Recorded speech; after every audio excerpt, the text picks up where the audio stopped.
23h46, Emmanuel Petit, Daniel Riolo sont là. On l'a appris juste avant la fin des matchs tout à l'heure. Donc le jury d'appel de la Confédération africaine de foot déclare le Maroc vainqueur de la CAN sur tapis vert. Alors, je vous rappelle les faits. Tout à l'heure, j'ai lu le communiqué. Donc en fait, le jury d'appel décide en application de l'article 84 de déclarer le Sénégal forfait. Voilà, et donne victoire sur tapis vert 3-0 pour le Maroc. Ce soir, au Sénégal, on nous dit que on réfléchit à faire appel devant le tribunal arbitral du sport. Donc évidemment, cette affaire ne va pas en rester là. Les Sénégalais ne vont pas se laisser faire. J'ai les articles en question sous les yeux. Donc, la règle qui n'a pas été respectée selon ce jury d'appel. Si, je cite, si pour n'importe quelle raison une équipe se retire de la compétition, ne se présente pas à un match ou refuse de jouer ou quitte le terrain avant la fin réglementaire du match sans l'autorisation de l'arbitre, elle sera considérée perdante et sera définitivement éliminée de la compétition en cours.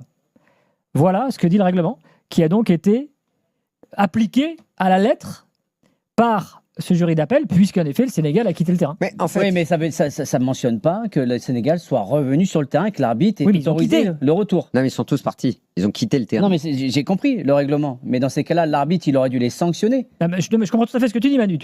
Pourquoi il a autorisé, en plus, il a remercié Sadio Mané d'avoir convaincu ses coéquipiers de revenir sur le terrain. Donc, quelque part, il y a une faute également de l'arbitre. Donc... Non, mais l'arbitre, lui, il n'a jamais dit à qui que ce soit de quitter le terrain. Non, je suis d'accord. Il a subi. Mais si on suit le règlement, il n'y a pas de souci. Mais dans ces cas-là, il aurait dû faire une sanction, disons tout de suite après le match ou même au retour, disons. En fait, le seul problème, il est là, c'est que la décision qui n'est que de l'ordre de la justice intervienne si tard. Bah exactement. C'est là où je te rejoins, c'est qu'en fait, il aurait dû appliquer le règlement tout de suite. Le règlement aurait dû être appliqué sur le moment où effectivement. Mais moi, je me souviens quand même qu'après cette finale, on avait dit que quelque part, on risquait de créer un précédent. À partir du moment où tu avais autorisé une équipe, parce qu'elle quitte le terrain, mais elle revient. Mais il est absolument impossible d'affirmer que ce fait de jeu n'a pas perturbé c'est évident. Le Maroc ou le tireur ou ce qui s'est passé ensuite.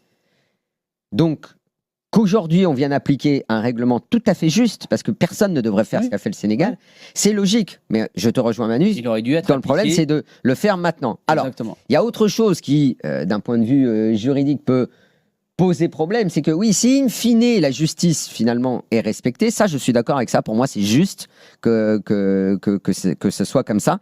Néanmoins, quand j'entends que ce qui s'est passé en Turquie ce week-end, avec une équipe qui a quitté le terrain, un peu le même modèle, et qu'au moment où il y a l'appel, il se trouve que l'appel se décidait aujourd'hui, donc un peu coïncidence, 3 jours après ce qui s'est passé, et que ça a influencé ceux qui ont pris la décision aujourd'hui. Ça veut dire que un événement qui s'est passé ce week-end, donc quasiment 2 mois après la finale, CER va appliquer une règle qui aurait dû être appliquée avant l'événement de ce week-end. C'est comme si on s'était rendu compte 1 mois après qu'un précédent pouvait être créé et qu'à partir du moment, en gros, ils étaient là devant la télé. Oh là là là là, ce qui se passe en Turquie. Mais les mecs, ils veulent faire exactement ce qui s'est passé dans la finale. Donc ça veut dire que demain, une autre peut faire ça. Et puis c'est sans fin. Donc agissons maintenant. On a raté le truc, comme tu l'as dit. À la finale, faisons-le maintenant. Donc, si c'est là, je suis d'accord, il y a un règlement. Oui, moi, ça me fait mal au cœur pour le Sénégal. Je comprends leur désarroi et tout.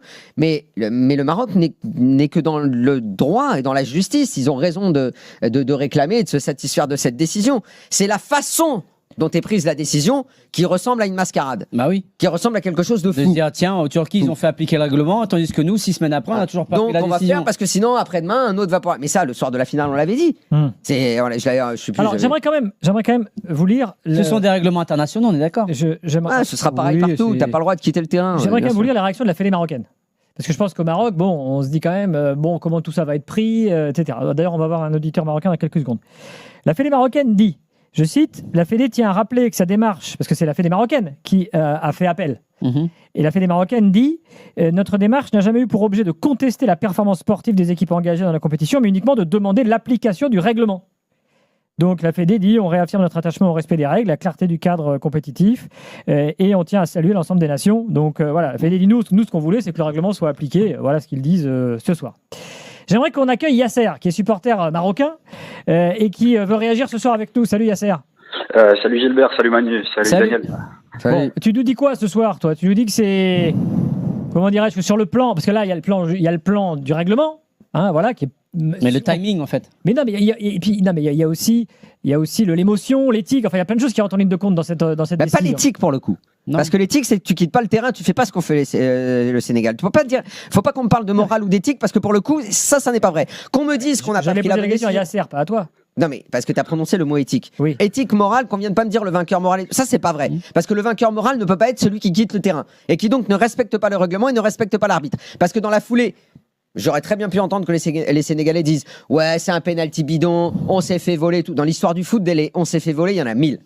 Donc en fait le Sénégal aurait été le 1001e.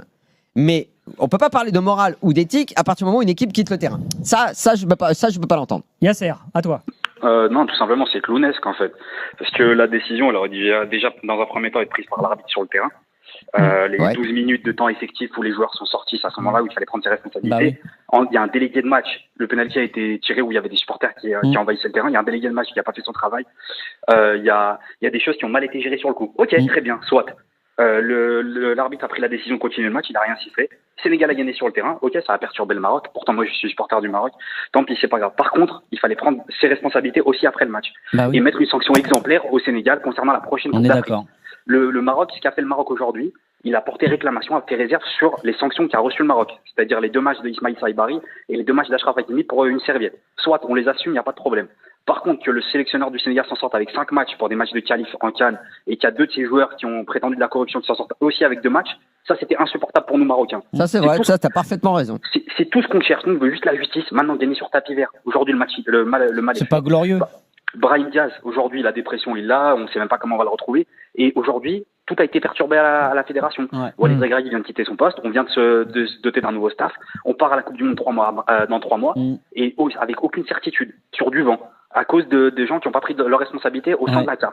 Le Sénégal, on leur en veut pas, ils ont joué ce qu'ils avaient à jouer, ils se sont plaints de ce qu'ils avaient à se plaindre, et ça a marché. Et là, du coup, qu'est-ce qui se passe? La prochaine fois, on fait quoi? On rejoue le match France-Irlande pour la main de Thierry Henry? On rejoue le match Angleterre-Argentine pour la main de Maradona? Non, c'est pas possible. Non, excuse-moi, mais là, ça n'a rien à voir.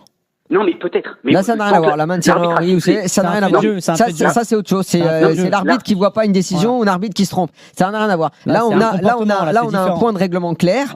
Moi, tout le truc de 2 mois après, le machin, tout ça, t'as parfaitement raison. Ça donne le sentiment d'un gâchis, d'une mascarade, d'une clownerie, tout ce que tu veux exactement, tout ça et tout.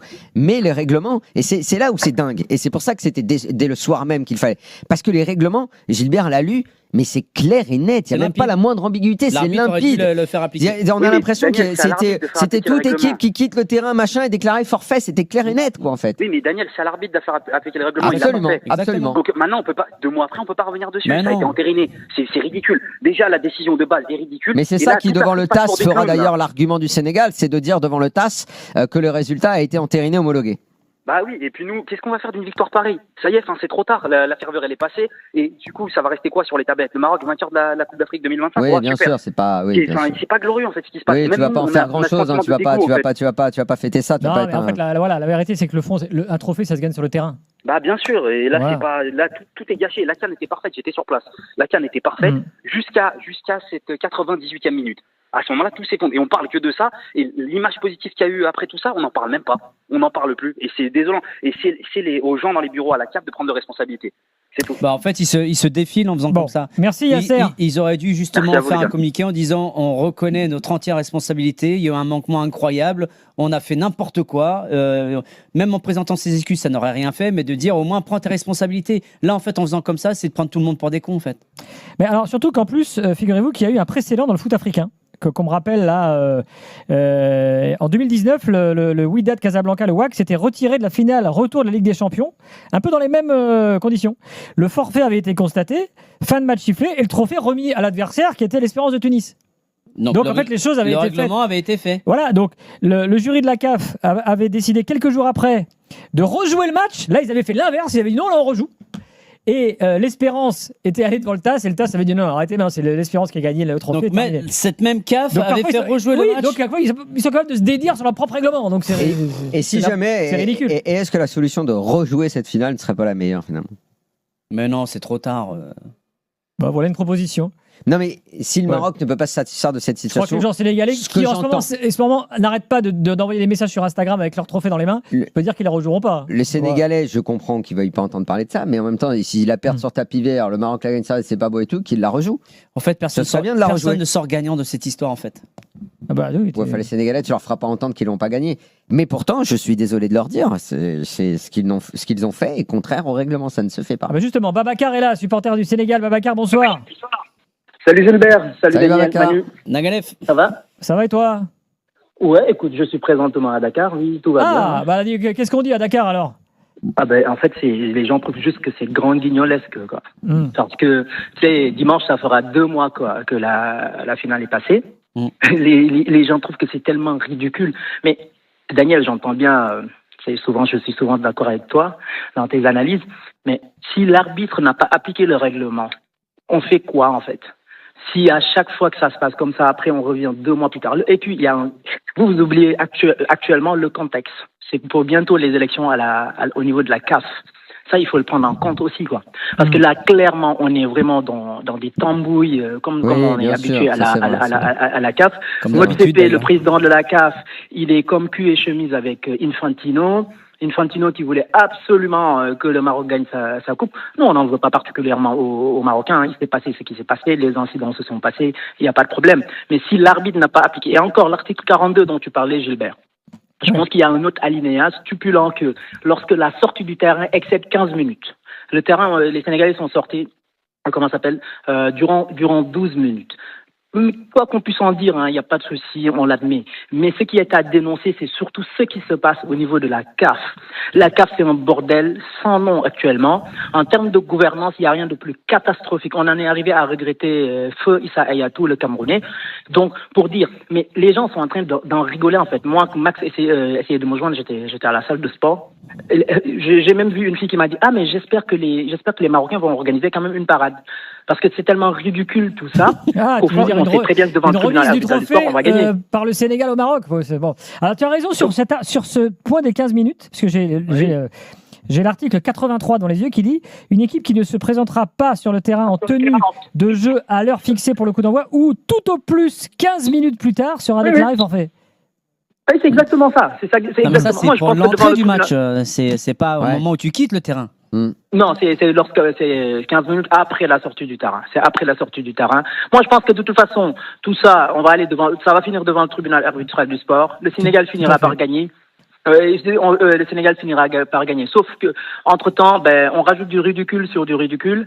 Et puis, il faut tout simplement que Motsepe, tous ces affairistes-là qui sont à la tête du football sénégalais, et particulièrement son numéro 2 aussi, le président de la fédération marocaine, il faut que tout ce beau monde-là dégage. C'est aussi simple que ça. On leur doit, par exemple, la suppression du CHAN, que tu connais bien, Gilbert. Le CHAN permettait de mettre en valeur des joueurs sur le continent.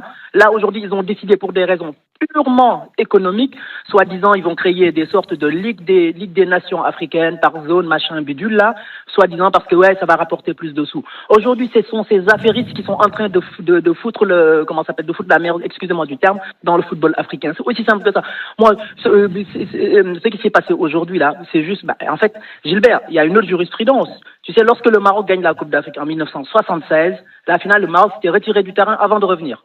C'est drôle, en fait, comme quoi l'histoire finit par se répéter, quoi. Mais lors des Jeux Olympiques, Argentine-Maroc, il n'y a pas eu un arrêt de plus d'1 heure de temps. On a fini par jouer. Et puis, à la fin, comme a dit l'histoire Daniel, des 15 minutes, là, je relis, ça concerne que le coup d'envoi, en fait. Ça il n'y avait pas le match France-Koweït aussi, à un moment de... Ah bon, là, c'est encore c'est en 82. Alors, juste, on me pose la question, je donne la réponse, que j'ai ça aussi, Babacar. Qui est membre du jury d'appel? Je précise que dans le jury d'appel, il n'y a pas de membre marocain, ni de membre sénégalais d'ailleurs.